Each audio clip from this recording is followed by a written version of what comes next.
Alright guys, welcome back. Let's solve on the question from the first chapter of mechanics of materials, and the curved rod has a radius of r and it's fixed to the wall at point B. We need to determine the resultant internal loadings acting on the cross section through A. So if we do a section in here, we're looking for the internal loadings at that section, knowing that it makes angle theta from the horizontal. So this is actually theta, which is the angle that we see in here. So as we talked about in the previous videos, we're going to do our section and draw the free body diagram for the simpler section that we have. And here, because we have the supported B that we don't know what are the reactions at that support, we're just going to consider this part of this rod where all the forces are known. We have the force P that is applying at the bottom, and we're going to consider our internal loadings, which is the normal force. We can call it NA. We're going to consider one shear force VA and one bending moment MA, and we're going to go based on this. So what I'm going to do, I'm going to define my X and Y like this. So this is going to be our X, and I'm going to call this one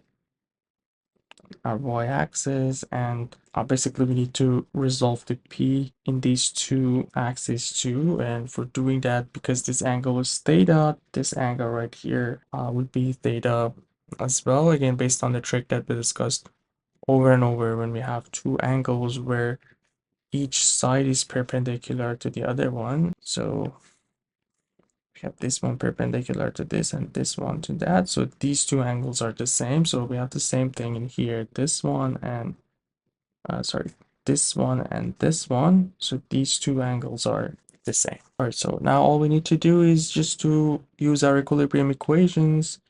Sum of all forces in x equals 0. So we have NA plus the x component of P, which is this force. So will be P cosine of theta, which shows that our normal force is going to be negative P cosine of theta, and the negative sign shows that the direction of NA has to be actually this direction.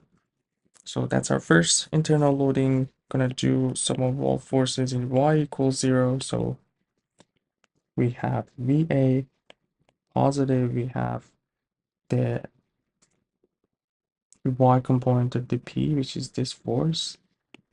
So it's gonna be P sine of theta, and yeah, that's pretty much everything. It's gonna be 0 again. So VA is equal to P sine of theta. We didn't get any negative sign, so our assumption is at the beginning was correct. That's our VA. And we're gonna do the moment about point A.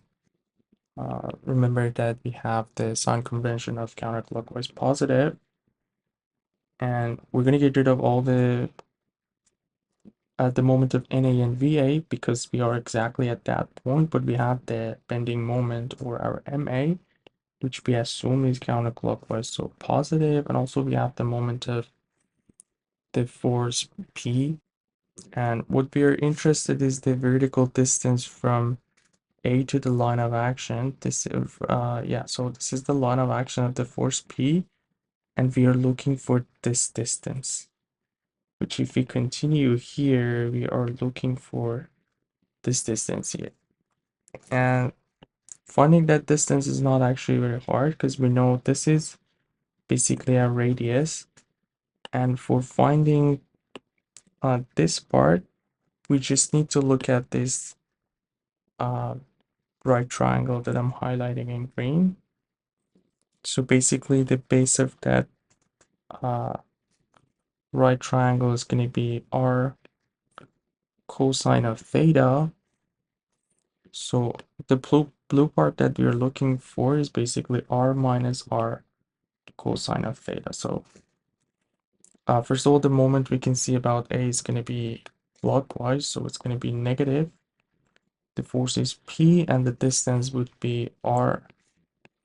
And here we can factor r in this. So basically our MA is equal to PR 1 minus cosine of theta, and we know cosine of theta is a value less than 1.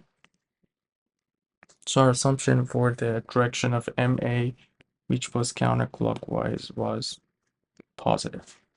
I was correct because it's positive. So hope everything is clear. Let me know if you guys have any questions. You guys take care. I'll see you in the next video. Have a good one.